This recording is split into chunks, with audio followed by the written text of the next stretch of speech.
writing at Oakland University, and then I also am working to develop the grant writing program at Henry Ford College. So at Oakland University, this course is an 8-week course, and it's a hybrid course. So for a hybrid course, it's actually face-to-face instruction for 1 day a week, and then it's online 1 day a week. And that cohort meets every other year. So this year, the course will be offered in the second summer term at Oakland University.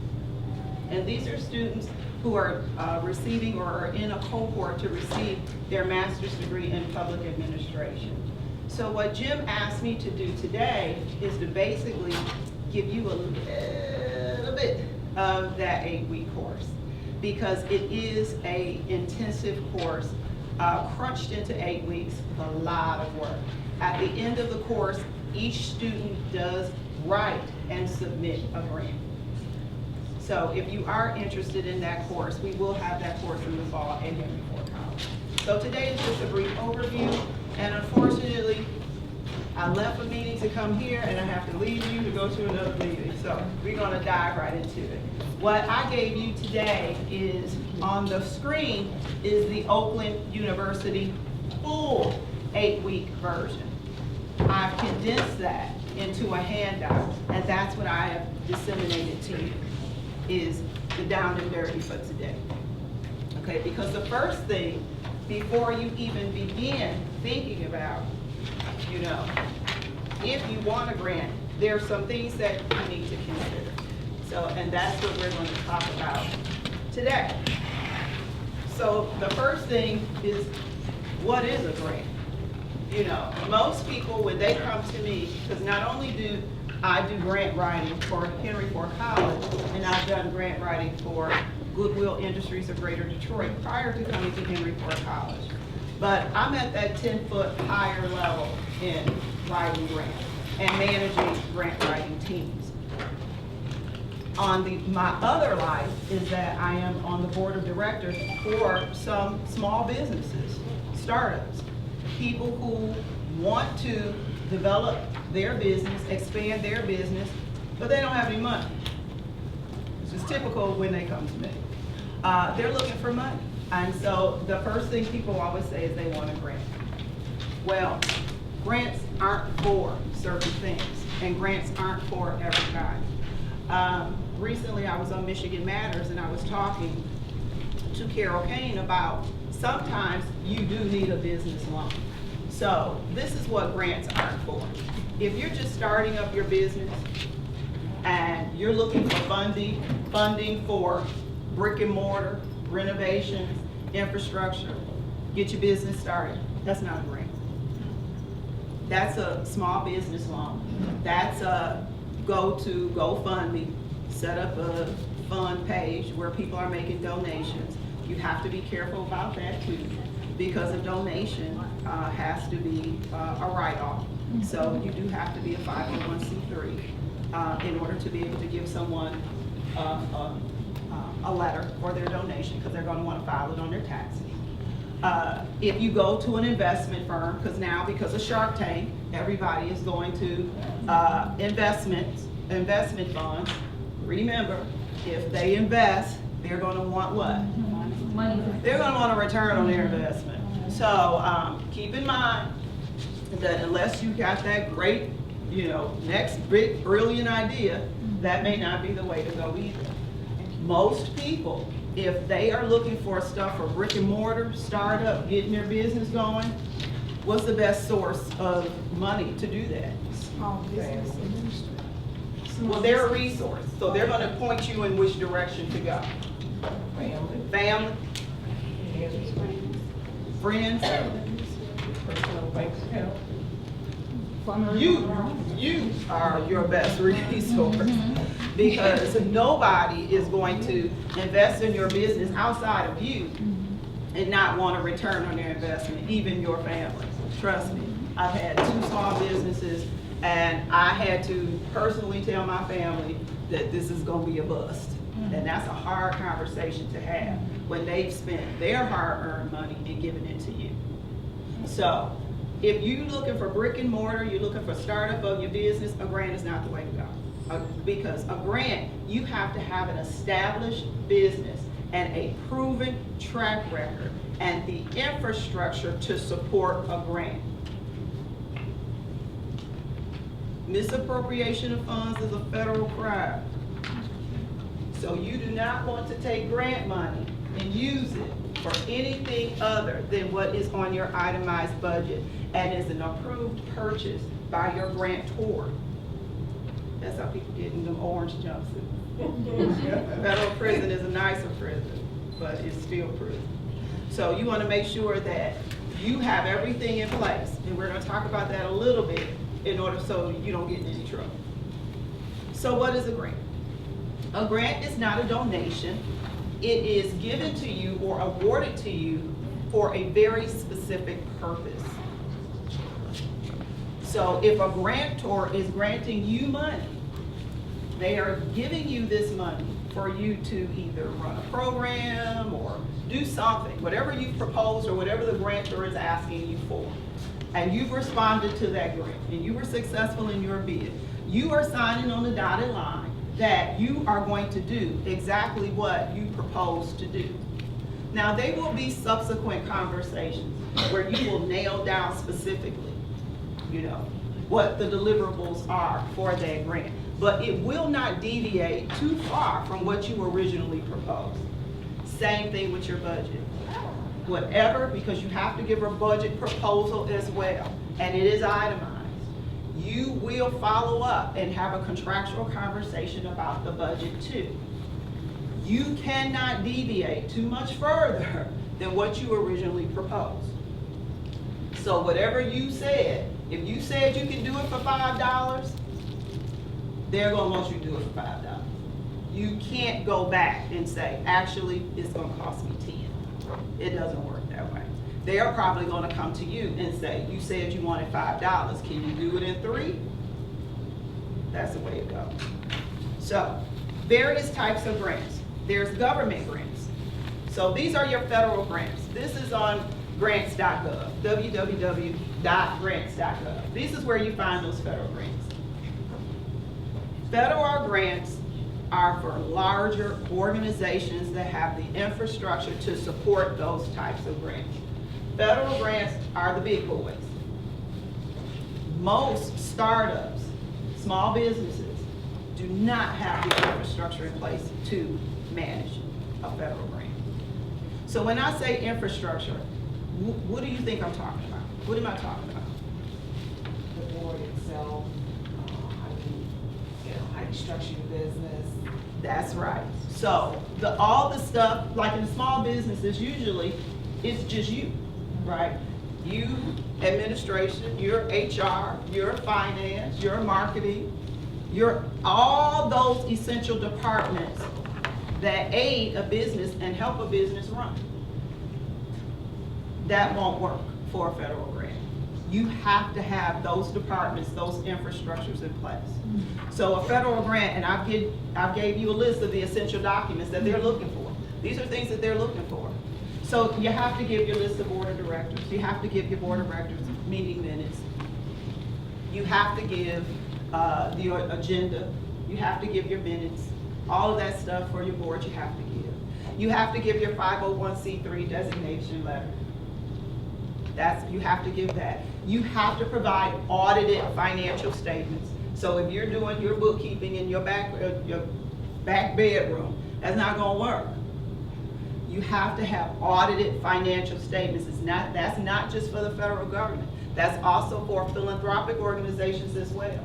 Someone must be auditing your books other than you.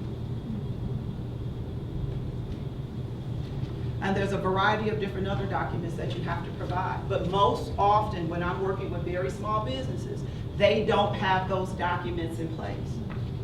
And if you don't have them in place, you're not going to be able to apply for any grant. You have to have an established history for your business. You can't be a startup.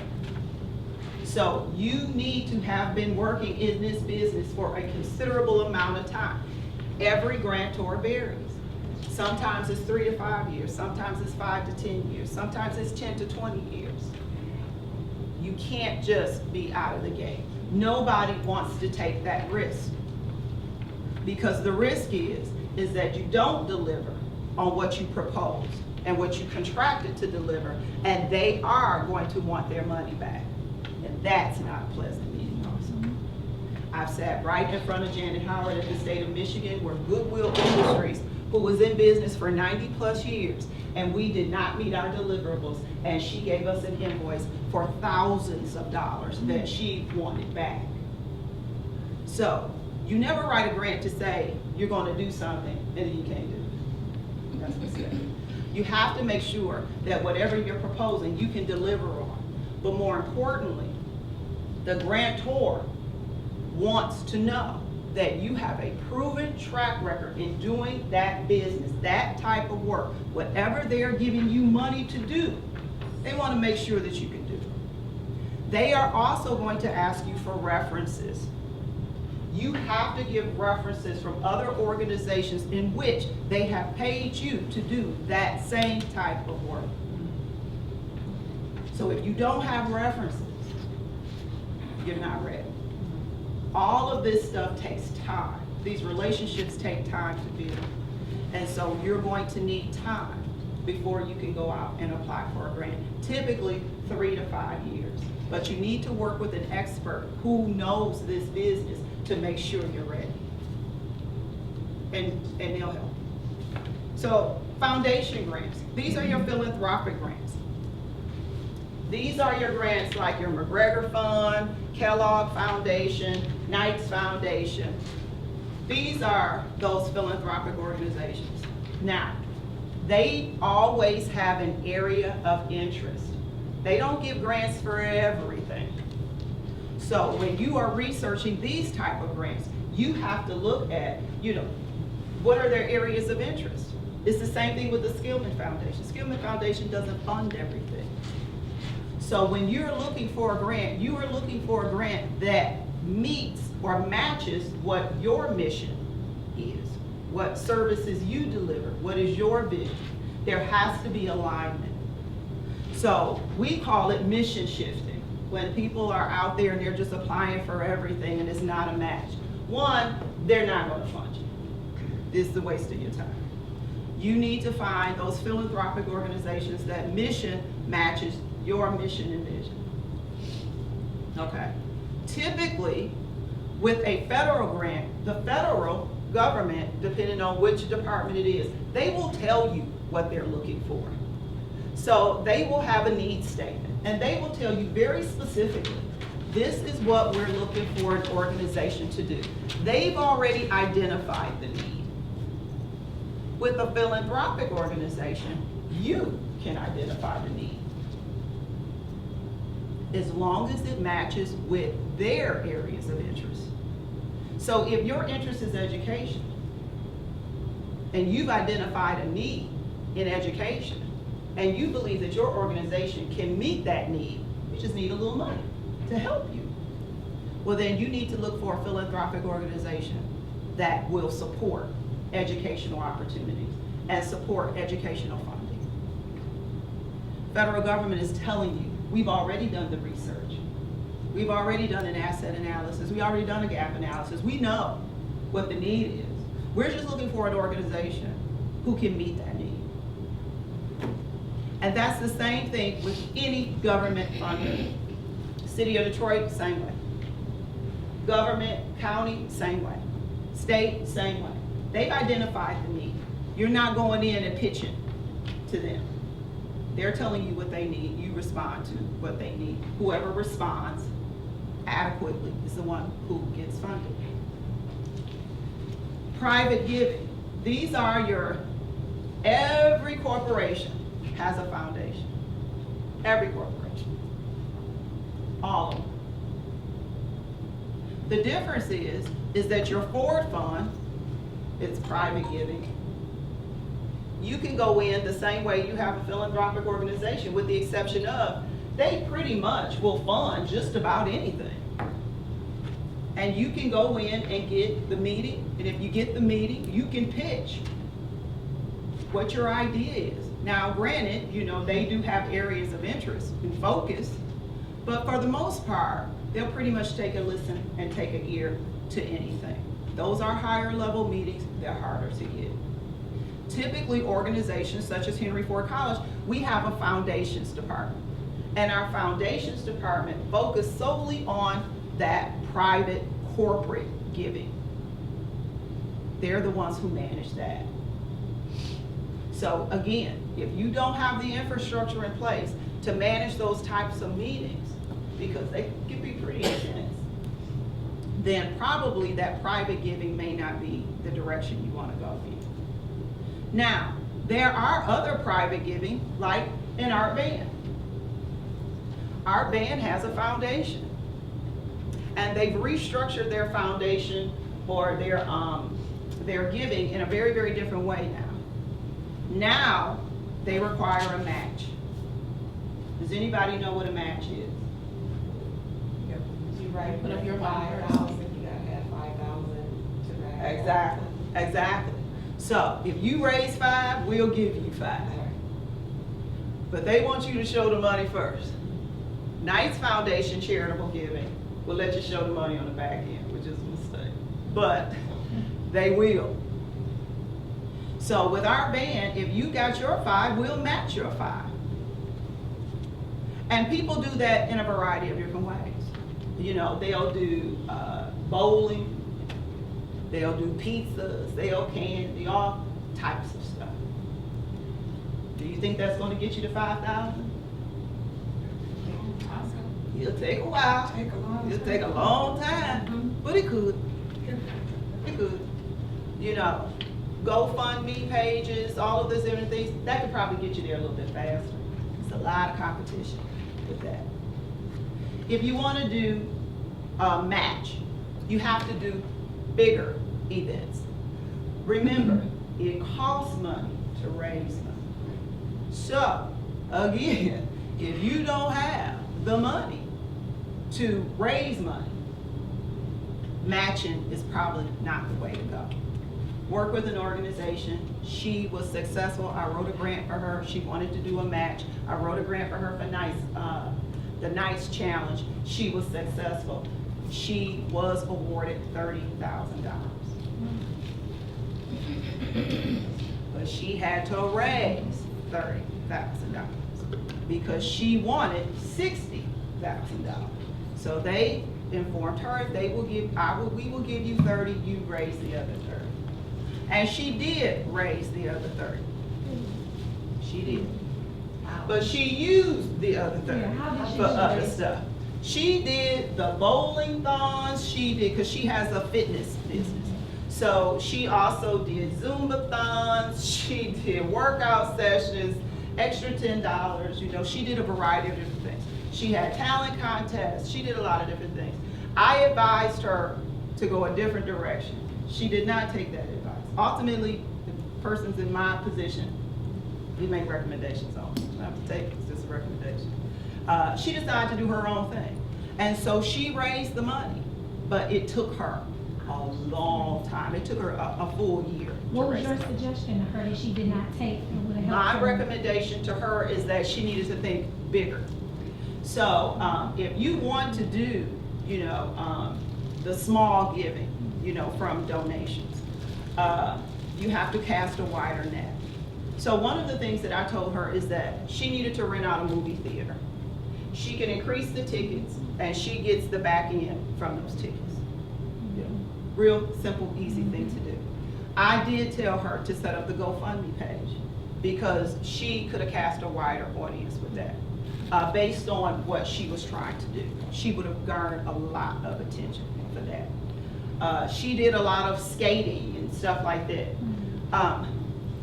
You know, I don't skate. So, you know, for me, I was like, you know, why would you do, you know, stuff where it's solely specific to interest? You know, and people who got small kids, you know, and she kept tapping into the same people over and over, which is the people who are already patronizing her business. And so, and then she didn't do a marketing plan. Whenever you do something like this, you have to do a marketing plan, and you have to work with your board of directors to create that. Because when you are tapping into people who have small kids, there are certain times of the year that you stay away from. You stay away from Christmas. You stay away from Easter. 4th of July. You stay away, you know, there are certain times of the year that you have to be strategic enough to know to stay away from. You know, and so these were the things that I was telling her, you know, and so she didn't listen. So it took her a year. We could have got there faster. I also wrote a letter for her for corporate giving, because at the end of the year, some people, some organizations have to donate money. You know, they start giving this money away. It's typically in the fourth quarter. So what I recommended to her, because she has a lot of influential people that are patronizing her establishment, they can get you through doors that you can't. So my recommendation to her was to use us, use our resources, use the companies that I know and have established relationships, because I have the relationship, she doesn't.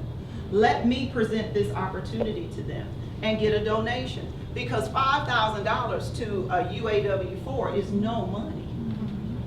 Let me take this in. She never acted on those letters. So, and I wrote the letters out. Why, she didn't trust you? Why? No, she just did. Yeah, She that's just the did. same question. You know, one of the things that you have to know when you have a small business is that it's hard to let go of control. Because the business is so personal to you that it's hard for you to let somebody else. And it will hurt you every time. It'll hurt you. You know, so, you know, like I said, we have recommendation power.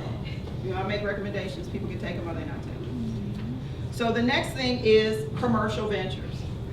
You know, the Goodwills, the JVSs, the Focus Hopes, all of these larger nonprofits, they're trying to get out of the grant game. So what they are doing is they are starting businesses to donate to the nonprofit. So a lot of people are starting commercial ventures. And the commercial venture is what provides the seed money to support the nonprofit in form of a donation. So for instance, Goodwill Industries is a tier 1 supplier to Chrysler, GM, and Ford. The revenue that they generate from those businesses go back directly into supporting their nonprofit social mission. And that is something that a lot of people can do. So for you, if you are working, you work in a 9 to 5, or you have another business, but you want to start up this nonprofit, you can donate to yourself. Can you say that again? If you have your job, you're working every day, 9 to 5, or you have a small business, but you have also established this nonprofit, you can donate from your for-profit business or your earnings to your 501c3. So you get a tax write-off for you, and then your business gets the donation. But again, you need to make sure you have an accountant that you're working with to do this paperwork for. Don't try to do this stuff yourself.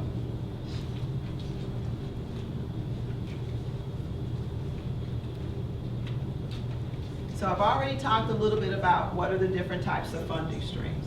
So we've talked about donations, we've talked about for-profit revenue, we've talked about corporate giving, we've talked about a variety of different stuff that you can do.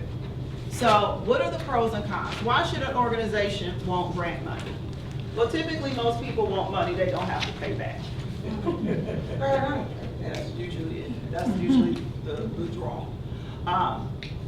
But there comes lots of requirements with that money. And like I said, if you don't meet your deliverables, they can ask you for the money back. And it's that fine print. So when you do go to sign your contract, you need to make sure that your attorneys read it over. And you fully understand that if you do not meet those deliverables, you can be held liable for paying that money back. So you never commit to what you can't do. And if you sign, make sure you do. Why shouldn't an organization want grant money? That's the bigger question. Why shouldn't you want it? Because most people do want it. But why shouldn't you want it? Why should you think twice? You want to make sure you can deliver. You want to make sure you can deliver. What else? Why shouldn't you want it? Might have adequate funding already. Yeah, you may not need it. You know, you really do have to think, is this the way to go? But what's another big reason why most people, you really may not want grant money? I would say because you don't want the federal, the government in your business, so personally. Well, you know, yeah, they're gonna be in your business, but only as much as it relates to the grant. One of the major reasons why you may not want this grant money is that because you can't just use that money for anything. It's not your money. It's the grantor's money. And they have specified how you can spend it. So most people, when they think of misappropriation of funds, they think you get the grant money, you go out buy a house. No, it's much simpler than that. So say you got your other side of the business payroll is due. You don't have the money.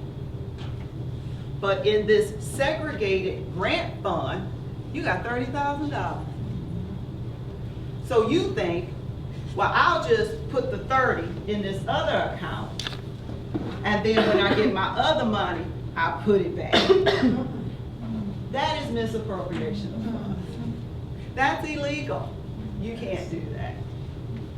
So that is one of the major reasons why you need to think twice. One is that if you do not already have sufficient working capital to run your business, a grant is not going to help you, because that grant is for whatever you proposed in that grant proposal. You cannot use that money for anything else. You can't think, oh, we need to go do this and spend that money. Or I need to do this and spend that money. You will have a line item budget. You will be monitored, not only on the program side, but the financial side, monthly. You will have to send in reporting documents that demonstrate how you spent the money. And if you spent the money for something that was not pre-approved, it will be disallowed and you will have to pay the money back. So for those individuals who usually look for grants to support their overall infrastructure, you can't use it for that. You can only use the grant money for what you propose to use the grant money for. That's it. So typically, that's the reason why people like donations. Grants are restricted funds. Write that down. It's restricted. You can only use it for the grant purpose that you propose and what you contractually obligated to spend it on. Donations are unrestricted revenue. You can use it for whatever you want. Now, donors are being more selective on who they give their donation dollars to. Donors can specify where they want their dollars spent. So everybody sees when there's a donation, and then people say, $5 donation, $3 will go directly to the kid, $2 go to the business.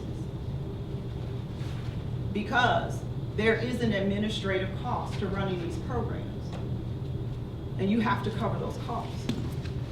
So if somebody says, I'm gonna give you $5, because they can say in their donation letter, I'll give you $5, but I don't want any going to your admin fee. I want that whole $5 going to the kid. So you take the $5, but all has to go into the hands of whatever you said you were gonna use it for. But you still got that $2 that it costs you to manage that donation. Where are you gonna get that money from? So that's when you have to look for other financial resources to support the business. So there's different types of money that you can receive that's out there, but you have to be very, very careful on the type of money that you go after, because there are restrictions on how you can use it and how you can spend it. Most people don't want grant money, because if your business is solely tied up on grant money, what happens when the grant money goes away? Your business goes away. So you have to have multiple revenue streams. And all of your revenue streams cannot be restricted dollars.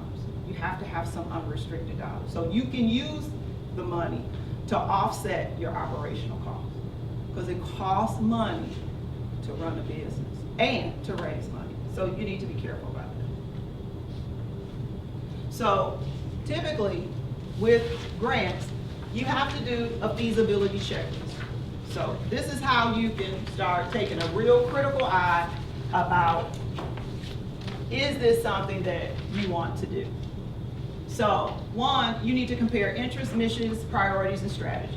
Whenever you're looking for any type of grant money, whether it's philanthropic, whether it's corporate giving, whether you're gonna do a GoFundMe page, whether you're gonna go to an investor, you need to look for synergy and alignment between what your interest is, what your needs are, and what their interest and mission and vision is. They are not going to fund you if you say, I'm interested in working with kids, and they say, I'm interested in working with ex-offenders. It don't work that way. It has to be alignment. You have to match what they are interested in funding. Also, look for personal connections, particularly when you are looking at corporate giving. So you need to go through your think tank. Who do I know? So what I always tell people, if you're looking for corporate giving, you may not get through the door, but somebody you know may be able to get you through the door. So you need to start investigating, who is the person who's going to be doing this giving? Who is my meeting going to be with? What college did they go to? Where do kids go to school? You need to do your homework. Where do they live? What social functions and social interests do they have? Are we in the same circles? Who do I know from my work relationships or personal relationships who may be in those same circles? Who can make the introduction? It's easier if someone you know knows them, or someone they know. They can make the introduction, they can get you through the door. It's no different than what we do at Henry Ford. I had the relationship with Jimmy Settles. Everybody know who Jimmy Settles is? No? No? Jimmy Settles is the UAW Vice President for, International UAW Vice President for Ford Motor Company. Our foundation director did not know Jimmy Settles. I know Jimmy Settles. I've worked with him. So he asked me, can you do the setup? You do the same thing.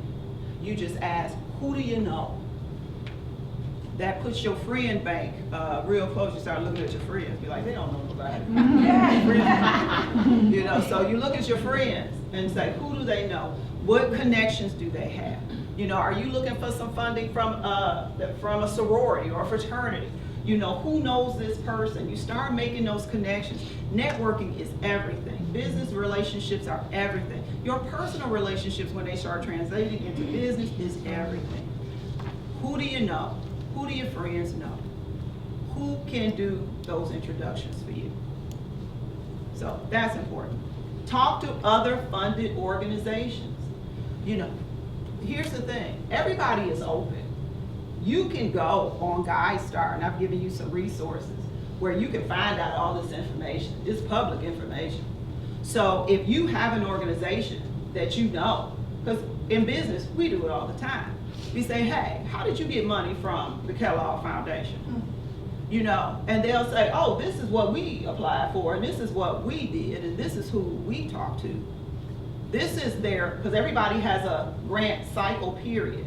They're not doing grants all year. You know, they're doing grants at different times during the year. So you do have to get prepared to do a proposal response. City of Detroit is notorious. They only give you 2 weeks, and it's always around a holiday. So at Thanksgiving, a grant is coming, and it's due the day after you get back from Thanksgiving. Never fails. I think they do it to ruin your holiday. I think it's on purpose. Like there's a grant out now, Easter. I was like, yep, it's Easter. Yep. So the grant is due in another week. You know, so it's always, so there's always secular. You always need to look at these organizations and see when their funding periods are. But talk to other people. And that's just a matter of you reaching out and connecting and talking to people and finding out if you're going after McGregor, if you're going after Skillman, who else do you know have also got money from them? And what did they do? Can they make the introduction? Save yourself some time. Have the introduction, do your pitch. And unfortunately, just like you see on Shark Tank, it is just like that, except you're not up wailing yarns and all this kind of stuff. You know, you're having a sit-down meeting and you're doing your pitch. And seeing if there's interest and say, is this something that you would fund? And if they say, no. If they say no, that means you didn't do your homework. You have to come in there, you have to be prepared. Because you're presenting something that is directly in alignment with their mission and vision. You're doing something that already is in alignment with other things they funded because you did your homework. So, always make sure that you talk to underfunded organizations. Read their publications and their research documents. If you're going, particularly with corporate giving, you need to know their business. You need to know, hey, you guys funded this company in Arizona. That company is very similar to ours. What we're trying to do is bring those programs and services here to the metro area. And this is how we can do it. So you need to know everything about them. They have any published documents, they have anything in Cranes, anything. You need, if it's in Scene magazine, anything, you need to read up on them as much as possible and know their business, but more importantly, know what they are currently funding. Sign up for their email communications. Make sure that you are getting everything about what this company is doing. One of the things that we're in the process of working with our van and creating a program for sales management, in the middle of our conversations and discussions, what did our van do? He sold the business. Yes, he did. So, you know, we were like, is that going to change, you know, these conversations and what we're doing? And they've assured us that it will not. But we had to stay abreast, because when I'm doing business with a company, I need to know everything about this company because he sold the business. So, because business is happening, you know, and so you have to stay abreast. And the industry, everything is constantly changing. So you have to know everything there is to know, and you have to stay on top of things. GuideStar is a tremendous resource. If there is a taxes filed on that organization, you can pull it up. You can pull up any organization, you can find out everything. You can pull up their Form 990. You can also go to the Better Business Bureau for Wise Giving Alliance and pull up everything about that organization. See where their money going. So one of the things for feasibility, you need to conduct an opportunity analysis, examine the match requirements, the length of the grant, limits to the administrative costs or other costs. City of Detroit federal grants, they limit how much money can go to admin. What is admin? Administration. All your administrative costs. So that's those non-generating departments. So that's finance, that's HR, that's your PR department, that's your executive team. They don't want a whole bunch of money going to, you know, the big wigs' pockets. All of that is capped, typically at 10% or less, or less. So you cannot put any non-direct personnel in your grant. What is non-direct personnel? Anybody who is not directly delivering the services. So, in the human service world, I was a director at Goodwill Industries. I was a director of workforce and professional development, behavioral health services. But I had case managers, I had social workers, I had job placement people, I had instructors. They could be named in the grant. I could cover their salary, which is why most people like grants, because you can cover your direct staff 100%. Or for whatever time they're working on the grant. Now you can't come 100% and have them working 50% over here. Because you do have to give time allocation plans. And that's another time where you could be in the orange jumpsuit. So you need to make sure that you don't have people on that grant 100% and you got them doing something else. They have to be doing what you said they're going to be doing. So, but that's why people like grants. Covers the staff 100%. But you can't use them everywhere. So you have to be careful. I cannot be listed in a grant. I'm admin. I'm indirect. I am not actually delivering no service. So that's administration. Typically, 10% is the cap or less. I've seen some where it's 2%. Now keep in mind, those admin costs are still happening because I still need to get paid. So that's the reason why you have diversified your funding streams. You can't just have grants because grants don't cover everything, but it will cover your staff 100%. It's another reason why some people don't want grants. Does it fit with your strategic plan? Remember, no mission shifting. And now, the federal government, state, local municipalities, they will not give a grant to one organization. You have to have partners. Because they only have $10. And they're not giving the $10 just to you. They're going to give 3 to you, 3 to this person, 4 to this person. But it helps you maximize and expand your reach. Because believe it or not, as fabulous as you may think you are, and you appear, the federal government does not share your opinion. They want you to focus on what you're an expert in. And they want you to focus what you're an expert in. They want you to focus on what you're an expert in. And they want the 3 of you to come together and write an outstanding grant proposal. But focus on your specific areas of expertise.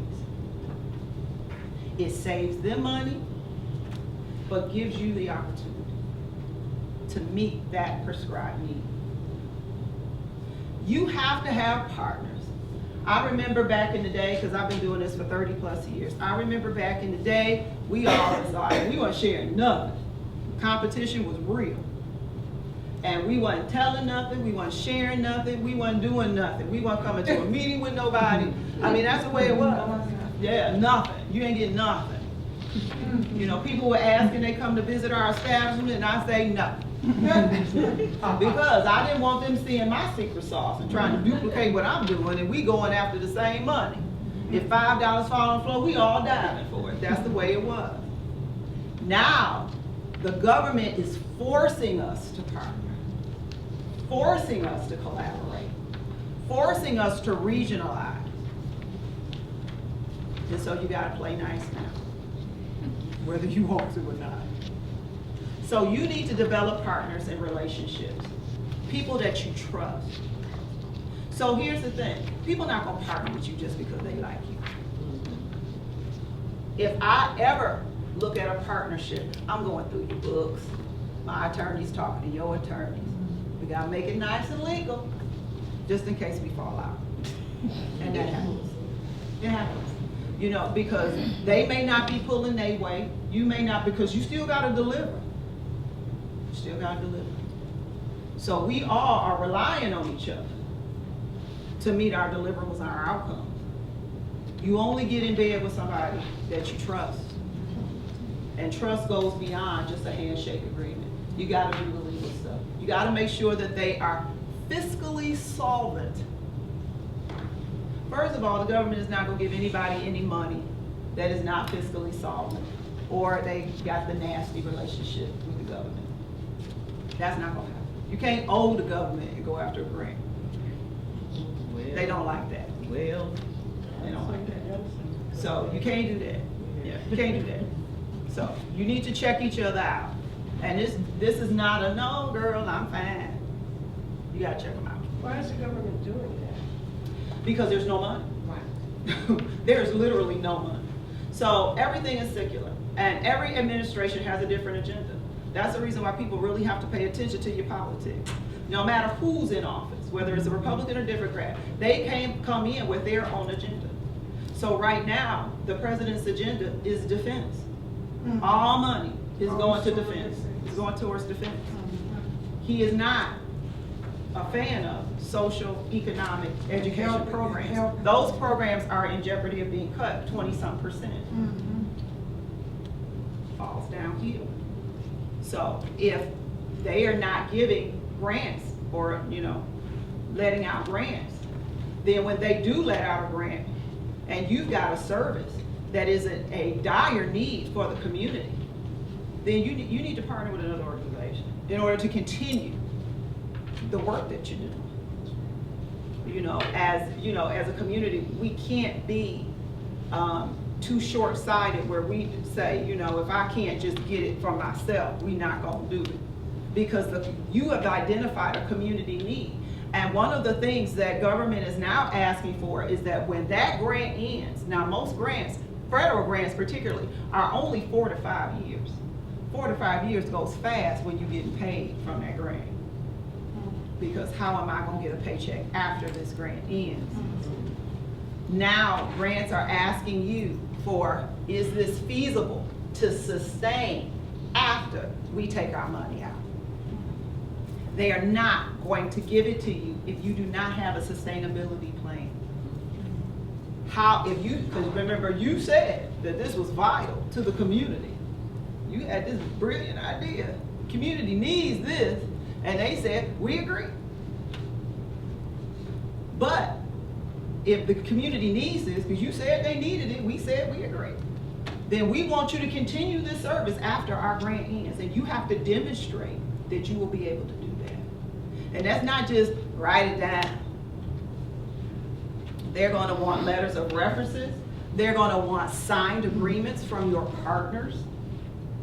So you're going to have to do an MOU, a memorandum of understanding, or a memorandum of agreement that y'all are truly partners, legally partners, to do this venture. So they're going to want all that information because money is tight and it's not a lot. It really isn't. There are grants that our organization, I have to read the grant and then make a determination if it's a good fit. And typically, to determine if it's a good fit, for me, is beyond just, is their mission alignment. It's also, how much money are they, because they'll tell you, we're funding projects between $500,000 and $1 million. But people think $1 million, that's a lot of money. No, it's not a lot of money. When you have to truly come up with your actual costs are to do it, and you see it's gonna cost me $2 million, then you have to pass. And that's typical. They're not going to give you enough money for you to adequately deliver those services. I work in a union environment. Our salaries are contractually negotiated from a collective bargaining agreement. I can't change our salary. For you, you may have the flexibility if you don't already have established personnel on your business, you're gonna hire people, you can try to hire them at a lower salary. But you will soon discover that if you are not providing a competitive wage, you are not going to get anybody. Because people have their basic daily living needs that they have to meet. They got fixed costs in their household that they need money to support. So they're not going to, well, in order to work for you, I guess I could sell my house. It don't work that way. So if you're not paying a competitive wage, you are not going to get anybody in that position. So the market will only bear what the market will bear. So you have to keep that in mind also. So timing. So sometimes they're asking you to do a whole lot of stuff in a short period of time. It's just not enough time for you to meet the deliverables. I have passed on grants for that too. 4 years is more than enough time. Particularly if they give you extra time to ramp up. Because this is a new program, you're not gonna have people on staff. You're gonna need to hire. That's gonna take time. They don't give you a lot of time to ramp up, and that counts against the time for you to meet your deliverables. They're not gonna give you that extra 3 months on the end. It doesn't work that way. So you need to build in how much time is this gonna ramp up. Every grantor is going to ask you for a timeline. That timeline must be realistic because they are going to hold you to it. So if you need a month to ramp up to get people on board, if you need 2 months, if you think you need 3, then you need to say specifically, we're gonna need 3 months to ramp up. But within that time frame, this is what we're gonna be doing. We're gonna be hiring, we're gonna be training, we're gonna be doing outreach to recruit participants from the program. We're gonna start our first class, or whatever it is you're gonna do. You have to be very specific. I need 3 months, but this is the activity that's gonna take place within that 3-month time. This is what you're paying for. This is how many lives we're going to touch. This is how many lives we're going to change. You need to make sure that you spell that out very clearly. Okay, so if you're in a larger organization, if you have, say you got a small business, but your small business is tight, you got all this stuff set up. So then you need to secure leadership and cross-department support, executives, compliance staff, finance, relevant program managers, and subject matter experts. Remember, you do not have to be all things. That's not what the government is expecting. They don't want you to do that. They want you to bring in all of these people from all of these different areas who have specific knowledge in these areas. Remember, you cannot mix grant funds with the rest of your money. You have to segregate that out because it's too easy for you to be out at Great Lakes Crossing and start spending money out of that account. It's easy to do. It's easy to do. And then you're in trouble. And you get to wear the orange Yeah. Overall, look, fit, funding, competition, connections, and capacity. One of the things that you definitely need to know, do you have the capacity to deliver what they want? Do you have the capacity to serve?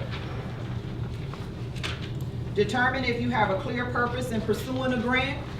Remember, you don't pursue a grant because you need money to run your business, because a grant is not going to help you with that.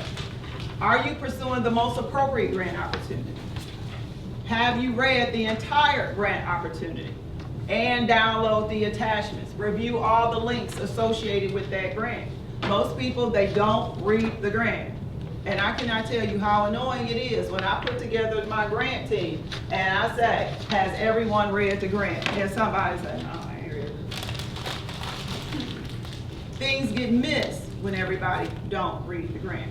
Case in point, we did a large grant for the America's Promise grant, $4 to $6 million. I was the lead grant writer on that grant.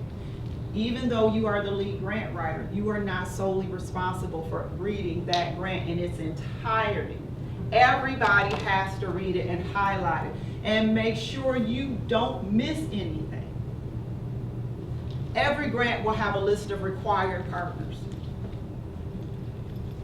That is not optional. They must be included on that grant. That's when I said you need to go out and make friends, because you will have required partners. And sometimes it'll be easier for you to be a subcontractor with the larger organization to get your foot through the door. Most people don't like to subcontract. I recommend subcontract to all my small business partners. It's like, look, you need to learn how this stuff works first before you start trying to get out there with the big dogs.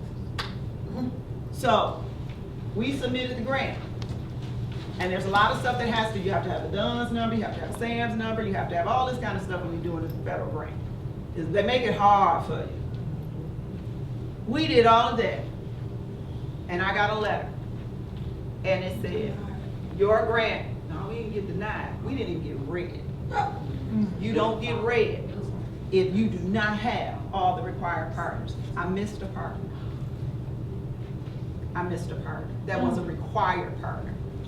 And I needed an economic development agency. So the Michigan Economic Development Corporation, who I talk to every other day, and could have asked Marsha Black Watson to be on this grant. I didn't ask her. We didn't get read. You out of it. No.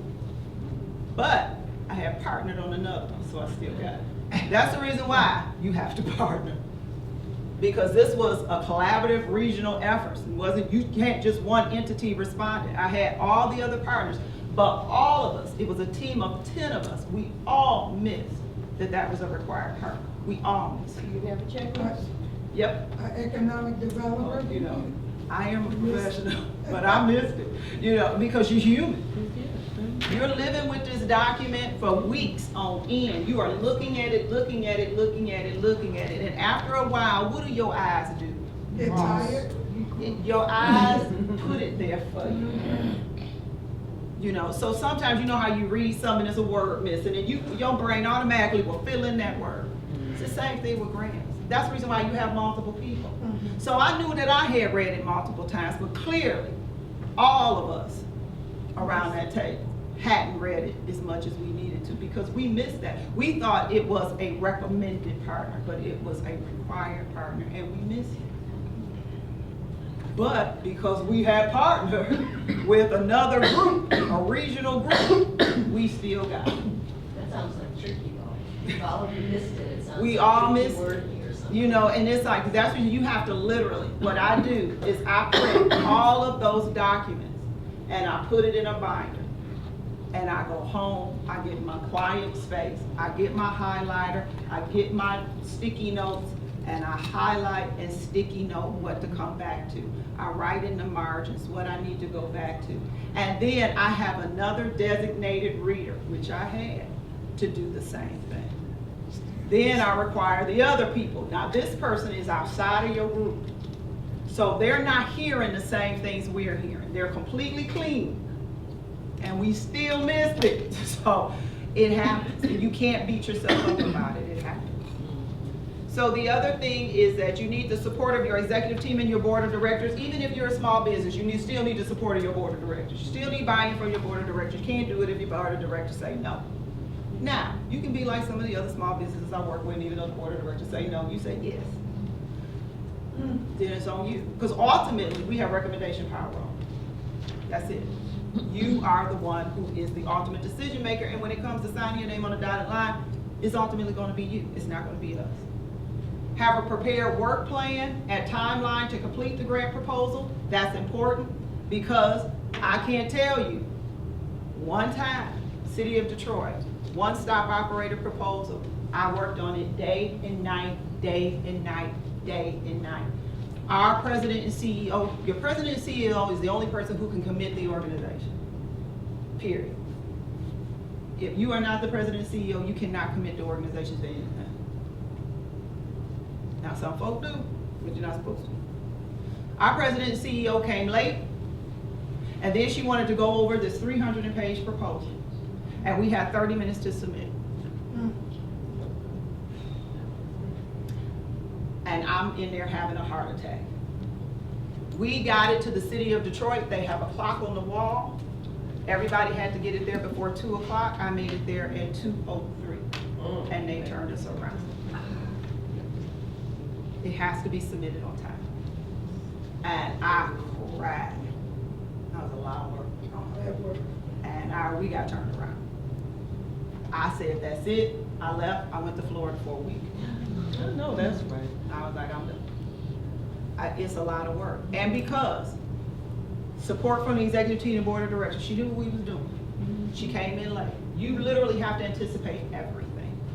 Everything. Who knew that she was gonna waltz in there 30 minutes before we had to submit it?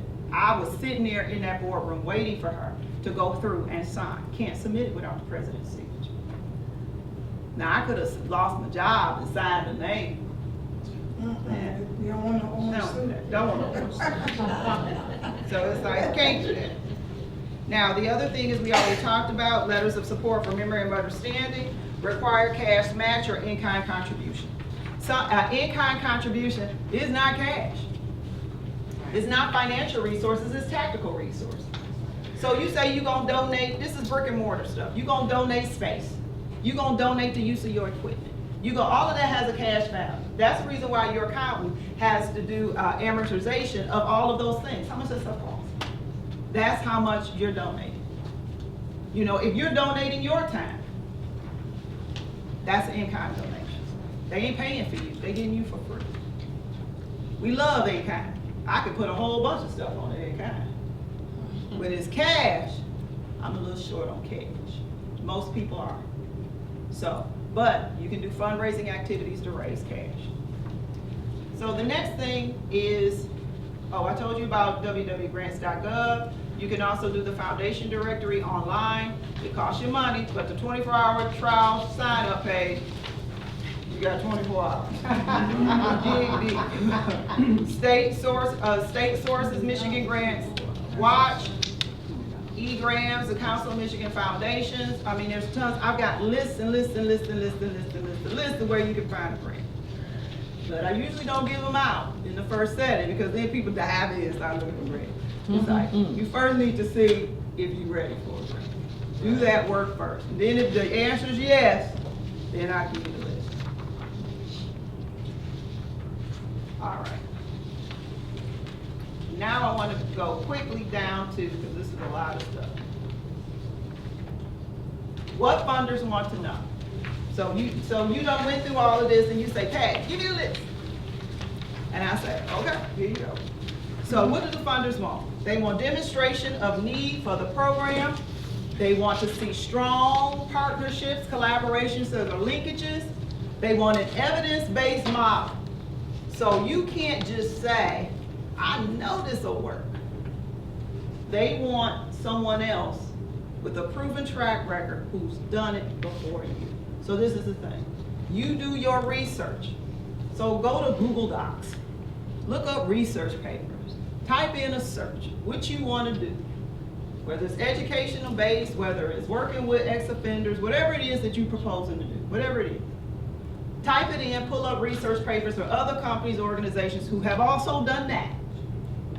Call them, find out what they did. Don't be the first. Being the first with a grant is not a good thing. Do what somebody else has done and replicate it. People will help you. They'll help you.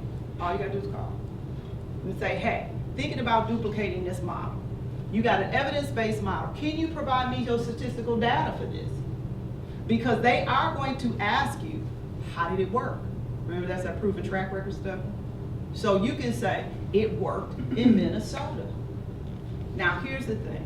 We're in an urban city, urban region. So you need to look at research evidence-based models in the same demographic makeup. So you can't say, it worked well in Colorado. Nobody's gonna care with Detroit. If you said it worked well in Chicago, if you say it worked well in Baltimore, if you say it worked well in Atlanta, if you say it worked well in New York, if you say it worked well in Philadelphia, people's ears gonna stand up. Same demographics. When I say demographics, what am I talking about?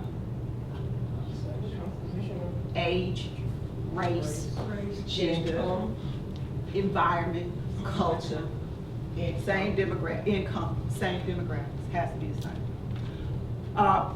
Program logic model or variation, clear realistic outcomes. Program logic model is too deep to get into today, but you have to have realistic outcomes. So when we say SMART goals and objectives, it has to be specific, has to be measurable, has to be attainable, has to be realistic, has to be timed. So you need to make sure that it is realistic. Remember, don't propose what you can't do. Solid evaluation plan. Remember, all projects have to be evaluated. Most larger organizations, such as Henry Ford College, we have a program compliance manager. That's the person who making sure the program side that you did what you say you're gonna do. Easy example, if you said I'm gonna have 5 people in class by the end of the month, they gonna come and look, is it 5? You got 5 people in class at the end of the month. That's a very simple, simplistic example. Then you also have a financial manager. They're the ones who are gonna be looking at the money. They're the ones who are gonna say, you have $5 to buy pencils. And you say, I spent $7 to buy pencils. And they're gonna say, you gotta pay them other $2 back, because you only had 5. They're the ones who are gonna be making sure you spending the money in accordance to the way that they said, or you said that you were gonna spend the money. Evidence of participant involvement. You need to make sure whoever you said is gonna be participating, they're actively engaged. A reasonable budget, target population, they're gonna know whatever you said you're gonna do, who you're gonna do it for. And it has to be specific. Organization capacity. Remember, do you have the infrastructure in place in order to manage this grant? And also consistency through all elements. Everybody working together, playing together. That's basically it. Last, this is where we're stopping with this. I'm out of time. So I said 1 hour and I think I went over 1 hour. Does anybody have any specific questions for me? Because I know this is a series of grant writing classes and I'm your first. Grant writing is a huge, huge, huge world. And I've been doing it for a very long time. My recommendation, if you are looking to write a grant, hire a grant writer. Somebody who lives in this space, hire a grant writer. Any questions? Well, and thank you for clearing that up, because I think it probably won't be applicable to what I needed it for, but we were asked if we'd be willing to help with the Greater Redford Community Foundation rank grants. Would we be able to do that, or is that also beyond our abilities without a long course? No, you can help, because that's kind of where you get your feet wet. You know, it's being a part of a grant writing team. But there still should be a grant writing expert on that team. Somebody who knows how to write grants. Typically, what would you charge as a grant writer?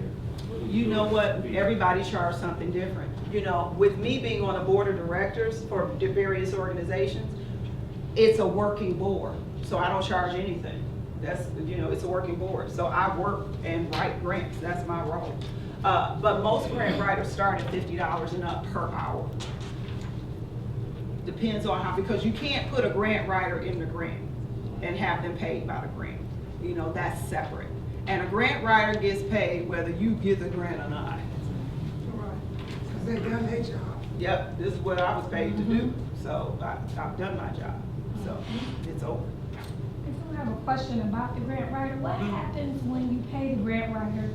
They make that big mistake that you guys all made as a team, and someone pays you for that. How do you correct that, or is it a wash because you do? How does that go if everyone misses? So what happens is, remember that you are also on that grant writing team. So the person, okay, I got you. Yeah, so you still you got have pay, to, but you still. because see, here's the thing. You have to provide oversight if it's your business for everything. You can't manage what you don't know. So you still have to learn grant writing. So you can provide the oversight to your grant writer, because you are the ones who are going to be holding that grant writer accountable. So ultimately, if the grant writer missed it, whose fault is it? It's my fault, Yes. even if I don't know. Yeah, well, you gotta know. So how do I know if I'm hiring somebody to do what I don't know? How is that? Because you're fair? still a part of that grant writing team. You're gonna read the grant too. And the grant writer's gonna explain to me what I'm reading. Because Well, I'm they hiring- can. Believe me, the grant proposal is not that complicated. It's not. It's pretty simple. You know, I mean, we all still scratching our head to how we missed that one little part. Because we all read it, but we put recommended when it said required. Gotcha. Because you're reading it so much, you know, so, but you're not the grant writer, you're overseeing the grant writer's work. So you still are ultimately responsible, because this is your employee, even if it's a subcontractor. This person reports to you. As much as I would love to say my staff person did something, the buck stops with me. So you're still ultimately, it's your responsibility to provide oversight to that grant writer. And believe me, when you're setting up your grant writing team, this is a series of meetings over a period of time. We meet weekly. But somebody outside the grant, outside of that process, you still need to engage somebody. So even though you will do everything, you will check every box, y'all, mistakes happen. There's a human element to everything that you do, and mistakes happen. And even though you are mad, you are upset, you are angry, the whole thing. But see, here's the thing. Everything that grant writer wrote is not going away. You can still use it. Remember, these grants come up every other year. You still submit it. You just can't submit it then. You just gotta wait. You know, make up for the mistake. That one-stop proposal that I wrote, I use that thing 2 or 3 times. Because it comes up every 2 years. I was just mad because I didn't get it in that time.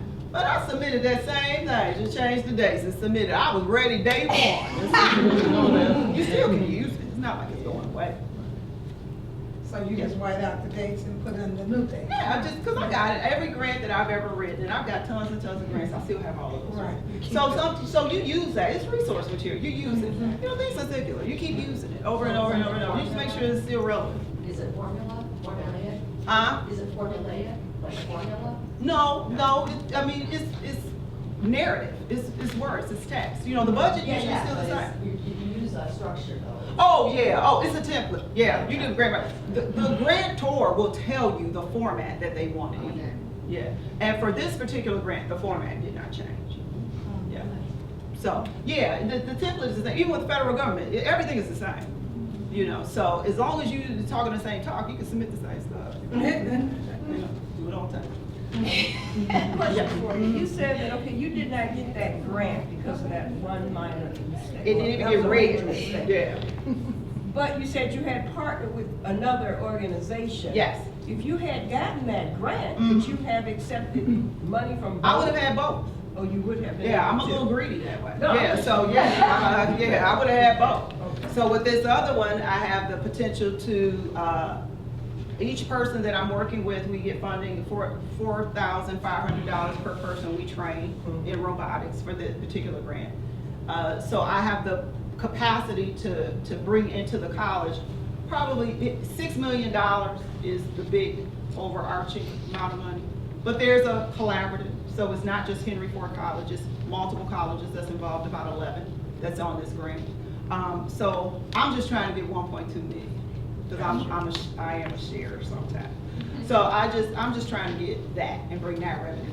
But I would have had the whole 6 million if I'd have pulled off what I was trying to pull off. Oh, well, you gonna get it next time. Yes, because I got it right in my laptop. Right. Send it again, you know, you keep it. How do you go about, if you would like to just do, like you said, subcontract work? What would be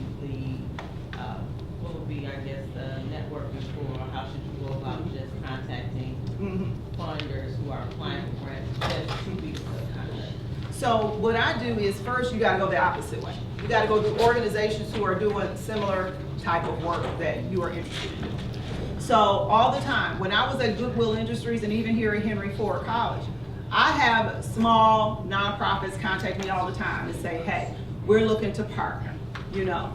There is a grant opportunity that's just become available. We want to go after this, but we don't have the infrastructure in place to be the lead. But this little piece is what we have the expertise in doing. So you get a meet and greet. And people contact me all the time. And I sit down and talk to them and say, okay, what are you trying to do?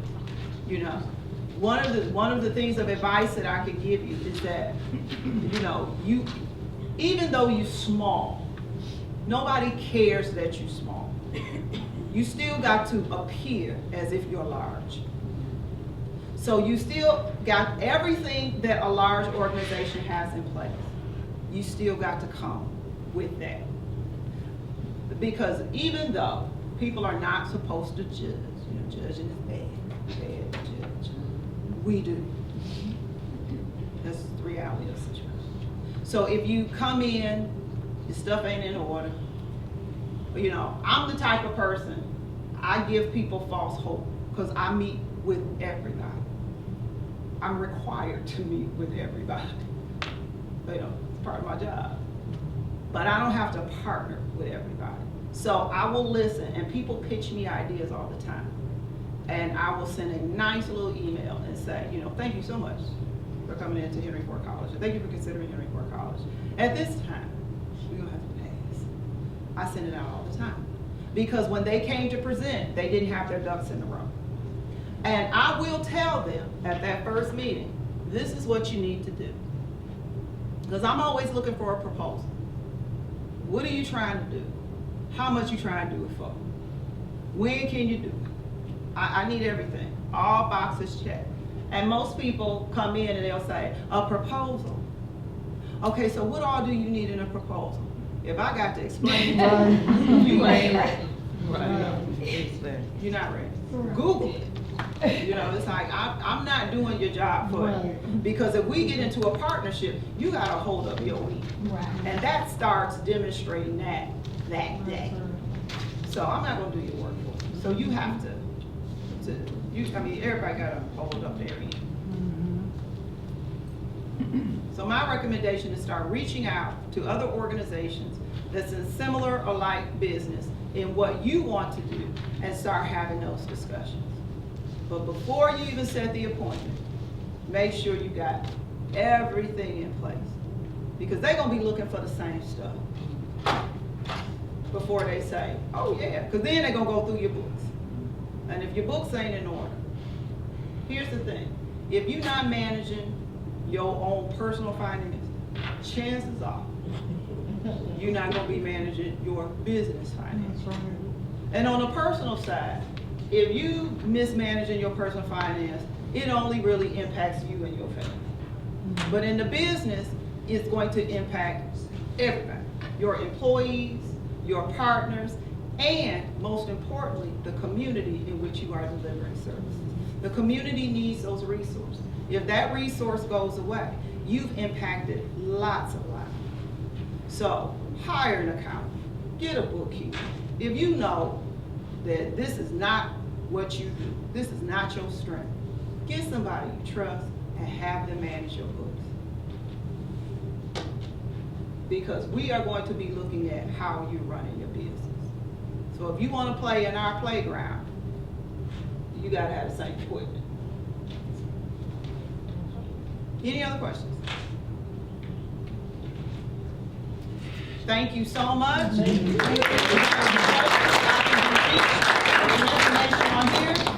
I'm at Henry Ford College every day, all day.